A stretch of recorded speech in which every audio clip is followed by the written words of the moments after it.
Jangan sampai memikirkan atau mempunyai bayangan bahwa setelah melakukan kebaikan ini, apa gunanya jika ternyata saya masih melakukan kejelekan. Jangan seperti itu. Ibarat itu seperti hanya barang. Barang itu jika tidak pernah dibersihkan, maka semakin lama kotoran itu akan semakin tebal, semakin sulit dibersihkan.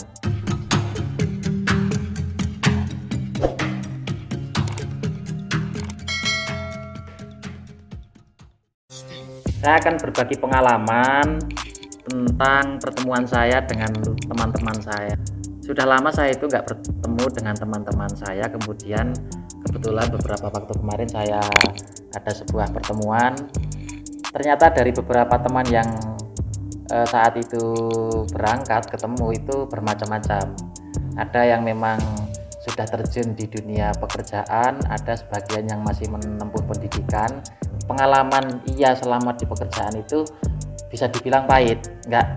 Artinya pahit itu dalam kehidupannya itu sangat jauh dengan keagamaan. Artinya kalau dinilai dari sudut pandang agama itu sudah sangat. Akhirnya cerita sama saya, suatu saat itu pernah mempunyai niatan untuk kembali lagi pada hal-hal yang lebih baik. Artinya ia ingin meningkatkan kebaikan, ingin kembali kepada hal yang lebih baik dan lain sebagainya. Namun yang namanya para pemuda, yang namanya jiwa-jiwanya itu masih muda, maka ia selalu terbayang-bayang, jangan-jangan setelah, karena saya itu masih muda, belum mempunyai istri, belum mempunyai tanggungan, jangan-jangan setelah ini saya akan kembali lagi. Akhirnya apa gunanya saya melakukan kebaikan jika setelah itu saya melakukan keburukan. Nah, mungkin ada dari sebagian dari anda semua, dari teman-teman. Jadi ketika seperti itu perlu diketahui bahwa yang namanya niatan baik itu adalah sudah termasuk kebaikan. Niat baik itu adalah sebuah kebaikan, sehingga jika itu sudah termasuk kebaikan, tinggal teruskan kebaikan tersebut. Jangan sampai memikirkan atau mempunyai bayangan bahwa setelah melakukan kebaikan ini, apa gunanya jika ternyata saya masih melakukan kejelekan. Jangan seperti itu. Ibarat itu seperti hanya barang. Barang itu jika tidak pernah dibersihkan, maka semakin lama kotoran itu akan semakin tebal, semakin sulit dibersihkan. Begitu juga manusia. Manusia itu kalau sudah sangat jauh dengan agama, maka untuk kembali lagi ke hal-hal yang lebih baik kepada agama itu juga semakin sulit. Artinya semakin sulit itu hati untuk mendekat kepada hal kebaikan itu semakin sulit.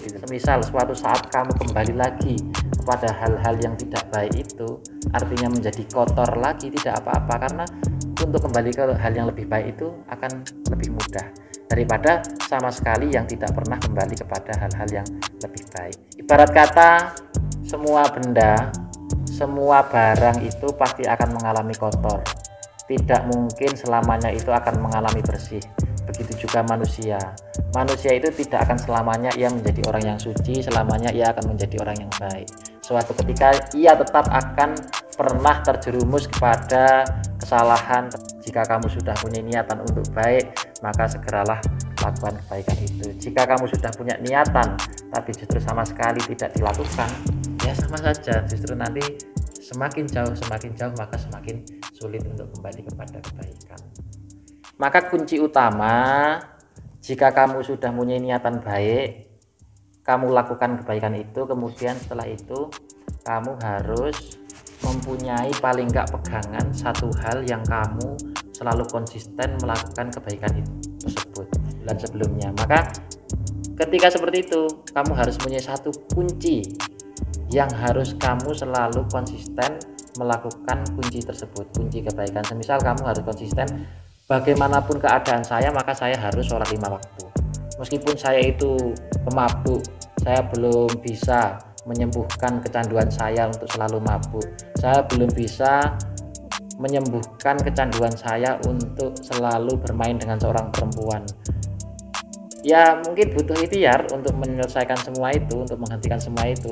Namun meskipun itu butuh ikhtiar, bukan berarti kamu itu kemudian selalu melakukan terus tanpa ada usaha. Minimal kamu itu harus selalu konsisten, diiringi dengan perbuatan yang baik. Semisal satu kata kunci, apapun keadaan saya, maka saya harus selalu melaksanakan sholat 5 waktu. Saya melakukan maksiat apapun, saya melakukan keburukan apapun, maka setidaknya kamu mempunyai satu kunci. Nah seperti ini, maka lama-kelamaan dengan barokahnya satu kunci kebaikan tadi, maka keburukan-keburukan yang lain itu saya yakin akan terkikis sedikit demi sedikit dengan satu kata kunci kebaikan yang selalu kamu jalankan secara terus-menerus. Mungkin bagi para teman-teman yang belum bisa untuk menghentikan kebiasaan buruk, yang masih melakukan kejelekan dan lain sebagainya, setidaknya kamu harus mempunyai satu kunci kebaikan. Saya doakan semoga dengan satu kunci kebaikan itu kita bisa menghentikan semua, kemudian kita bisa berubah menjadi orang yang baik, orang yang takwa, dan selalu bisa menjauhi dan selalu mentaati semua perintah-perintahnya yang ada di dalam agama.